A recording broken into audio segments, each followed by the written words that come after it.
2024 के चुनाव का एजेंडा राहुल गांधी ने तय कर दिया है। अब राहुल गांधी क्यों कह रही हूं? क्योंकि उन्होंने जिस तरह से अपनी न्याय यात्रा के समापन जो रैली थी शिवाजी पार्क में मुंबई में, उसमें ऐसी बात कह दी कि जिससे देश दो भागों में बंट गया, दो विचारों में बंट गया। पहला, जो सनातन के लिए खड़ा रहता हो, और दूसरा, जो सनातन का समूल नष्ट कर उसकी शक्ति से लड़ना चाहता हो, उसको खत्म करना चाहता हो। राहुल गांधी ने क्या कहा? राहुल गांधी ने कहा कि उनकी लड़ाई, ध्यान दीजिएगा, उनकी लड़ाई किसी आइडियोलॉजी से नहीं है, किसी पार्टी से भी नहीं है, नरेंद्र मोदी से भी नहीं है। उनकी लड़ाई शक्ति से है। हिंदू धर्म में एक शब्द होता है शक्ति, उससे उनकी लड़ाई है। उन्होंने हिंदू धर्म पे इम्फेसाइज स्पेसिफिकली बिल्कुल साफ साफ शब्दों में कहा कि हिंदू धर्म में जो शक्ति है उससे उनकी लड़ाई है। अब हिंदू धर्म में तो शक्ति का एक ही मतलब होता है, शक्ति स्वरूपा मां भगवती, जिनके अनेक रूप हैं, अनेक अनुयायी हैं। ये वो देश है जहां साल में 2 बार 9 दिन लोग उपवास रखते हैं, बाल नहीं कटाते, दाढ़ी नहीं बनाते, कुछ नहीं करते, सिर्फ मां की आराधना में लगे रहते हैं, छाती पे कलश रखते हैं, अपने शरीर पे जौ उगाते हैं कि मां शक्ति स्वरूपनी प्रसन्न हो। ऐसे देश में जहां दशहरे की छुट्टी, नवरात्र की छुट्टियां हमारे जीवन का अभिन्न अंग है, वहां पे ये कह रहे हैं कि ये शक्ति के खिलाफ लड़ रहे हैं। वैसे आश्चर्य की बात नहीं है, क्योंकि ये राहुल गांधी ने पहली बार कुछ कहा नहीं है। आपको पहले की अगर शब्दों की जो उनकी सूची रही है जिसमें हिंदू विरोधी शब्द ऐसे रहे हुए हैं कि कोई सामने से देख के बता सकता है कि इस व्यक्ति के बैक ऑफ द माइंड में वामपंथियों की सोच है। वो वामपंथी जो सुबह उठते जागते बात करते वक्त उनकी विचारधारा में, किताबों में, हर जगह हिंदू विरोधी सोच, उस सोच को राहुल गांधी उजागर करते हैं। अब सही भी है, जब सीताराम येचुरी आपके सबसे क्लोज एड हो, आपके सलाहकार हो, तो इंसान वामपंथी तो रहे बनेगा ही। एक समय में कांग्रेस की ऐसी छवि नहीं थी। कांग्रेस हिंदुओं की पार्टी मानी जाती थी, हर वर्ग का रिप्रेजेंटेशन कांग्रेस करती थी,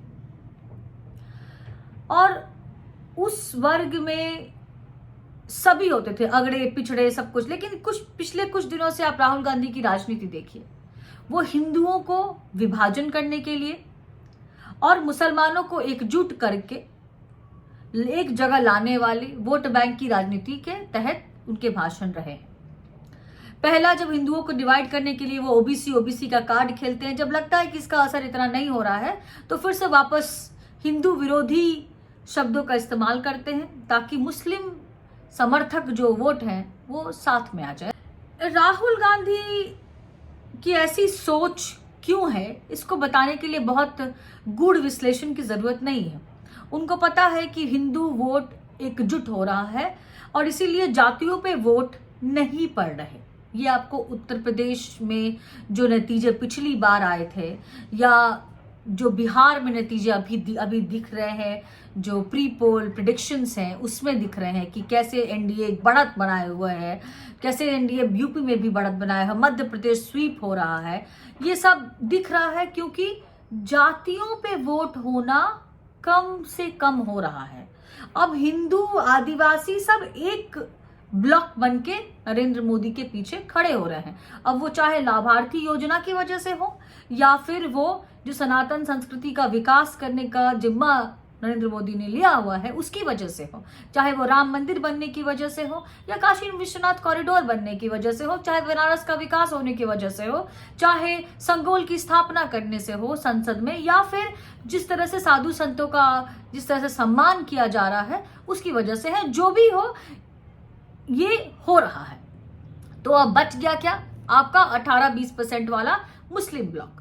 और पिछले कुछ दिनों से ये एक डेटा रिवील हुआ है, आया है कि कांग्रेस का जो मुस्लिम वोट है वो कंसोलिडेट हो रहा है, और वो यूपी में भी हो रहा है, वो बिहार में भी हो रहा है, वो डाउन साउथ भी हो रहा है। और कांग्रेस इस बात को जानती है। शायद यही कारण था कि ये सारी चीजें उन्होंने कही। अब ये हुआ। दूसरा, कुछ लोग इसको कवर अप करने की कोशिश कर रहे हैं जब उनको लगा कि भाई राहुल गांधी की जो ये शब्द हैं ये शब्बान बन के उनके ही छाती में चुभ रहे हैं और इसका राजनीतिक बहुत बड़ा घाटा होने वाला है। तो उन्होंने कहा कि नहीं, राहुल गांधी को हिंदी नहीं आती, तो वो हिंदू और हिंदी में कंफ्यूज हो गए। देखिए, यहां कंफ्यूजन की कोई स्थिति नहीं है, क्योंकि हिंदू और हिंदी दो अलग अलग शब्द हैं। हिंदू, हिंदी और हिंदू धर्म तीन अलग अलग शब्द हैं। तो हिंदू में शक्ति का जो मतलब होता है वो मैंने आपको बताया, शक्ति स्वरूपा, माँ भवानी, माँ दुर्गा, माँ काली, माँ पार्वती, माँ सरस्वती, देवियां। और हिंदी में शक्ति का मतलब होता है ऊर्जा, ताकत। वो आसुरी ताकतें होती हैं। शक्ति जो होती है वो दैवीय होती है। और हिंदू धर्म में जो शक्ति का प्रयोग है वो स्पेसिफिकली मां दुर्गा की शक्तियों के लिए किया गया है। तो उसमें वहां कोई कंफ्यूजन नहीं है। राहुल गांधी ने बहुत सोच के दो शब्द चुने, हिंदू और धर्म, और दोनों ही मिला के कहा हिंदू धर्म में जो शक्ति की का शब्द आता है, हमारी लड़ाई उससे है। तो कोई कंफ्यूजन की स्थिति नहीं होनी चाहिए। दूसरा, ये कोई पहली बार नहीं है। उससे पहले अभी वो हाल में ही बनारस में गए थे, तो उन्होंने बोला था कि राम का नाम लो और भूखे मर जाओ। शायद जानते नहीं, क्योंकि अयोध्या गए नहीं है। जाके अभी देखेंगे तो पता चलेगा कि वो राम का एक नाम किस तरह से पूरी अयोध्या को बदल रहा है। जिस जगह कहते थे बाकी सब ठाट बाट, आगे अयोध्या घाट, मतलब अयोध्या घाट किस तरह से वीरान थी, मच्छर, गंदी नालियां, भिनभिनाते, कोई सड़क, कुछ नहीं था। राम मंदिर बनने के बाद उस अयोध्या का क्या जीर्णोद्धार हुआ है, ये राहुल गांधी को देखना चाहिए। और किस तरह से जब भूखमरी जो थी कभी कांग्रेस के काल में, जिस तरह से अयोध्या को छोड़ दिया गया था और सपा के काल में भी छोड़ दिया गया था, कैसे राम मंदिर की स्थापना के बाद वो भूखमरी गायब हो गई है।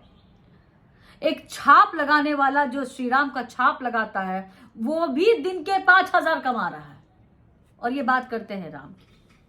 खैर, दूसरा, आपको उनको दूसरा बयान भी याद होगा जब उन्होंने कहा था कि ये मंदिर में जो मूर्तियां पड़ी रहती हैं वो पावरलेस है, बेजान है, कोई शक्ति नहीं है इनमें। वो भूल गए हैं कि इस देश के जो संस्कृति है, जो सनातन परंपरा है, उसकी मूलभूत अवधारणा में शामिल है मूर्तियों का पूजन। और वो मूर्तियों की शक्ति तो तब देख रहे हैं कि जब से राम मंदिर की स्थापना हुई है, तब से इनका और इनके गठबंधन के लोगों का क्या हाल हुआ है वो बताने की जरूरत नहीं है। यही राहुल गांधी से जो कहते थे कि जो मंदिरों में जाते हैं वो लड़कियों को छेड़ने वाले होते हैं, ये वही राहुल गांधी हैं जिन्होंने पांडवों से बड़ी भद्दी तुलना की थी जीएसटी और डिमोनेटाइजेशन की। ये वही राहुल गांधी हैं, ये वही राहुल गांधी हैं जो इनकी एक वीडियो वायरल हुई थी, जो वो गंगा में जाते हैं और वो उनसे पूछते हैं कुछ लोग कि आप क्या कर रहे हैं, बोलते हैं मुझे पता नहीं है, they asked me to do so I'm doing it. ये वही राहुल गांधी भी हैं जो टेंपल रन 2017 से कर रहे हैं। तो झूठा ही होगा। क्या राहुल गांधी और झूठ का बहुत तालमेल है। आपको तो याद ही है कि उन्होंने जब जब ऐसे बयान दिए हैं उन पे एफआईआर्स हुई हैं, और उसके बाद कुछ के लिए तो उन्होंने सुप्रीम कोर्ट में कान पकड़ के माफी भी मांगी है। तो ये सब चलता रहता है राहुल गांधी का। लेकिन इस बात को नकारा नहीं जा सकता कि जिस तरह से कांग्रेस के हर एक हैंडल से इसकी सफाई देनी शुरू हुई है, वो समझ गए हैं कि इस बार भी हमारे राजकुमार ने हमारी एकदम सिर पे लात मारी है। जिस डाल पे वो बैठे होते हैं उसी को काटते जाते हैं। वो ईवीएम पे भी ऐसी बेतुकी बातें करते हैं, कहते हैं कि ईवीएम हमें खोल के दिखा दो, ये इस तरह से खोल के दिखा दो कि इसके नीचे अंदर क्या है। ये लेकिन ये सवाल तब नहीं उठाते जब तेलंगाना में उनकी सरकार बनी होती है, ये सवाल तब वो नहीं उठाते जब हिमाचल में उनकी सरकार बन जाती है, ये सवाल वो वामपंथियों के राज्य केरला में नहीं उठाते जब वहां उनको ही ज्यादा सीटें आती हैं, ये सवाल वो टीएमसी के लिए नहीं उठाते, ये सवाल सिर्फ और सिर्फ भाजपा शासित राज्य और केंद्र में जब मोदी सरकार की जीत होती है तब उठते हैं।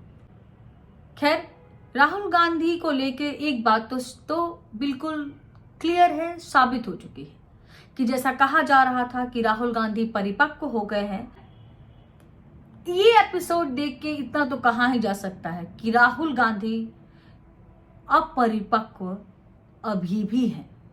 उन्हें ना लोकतंत्र की समझ है, ना उन्हें धर्म की समझ है,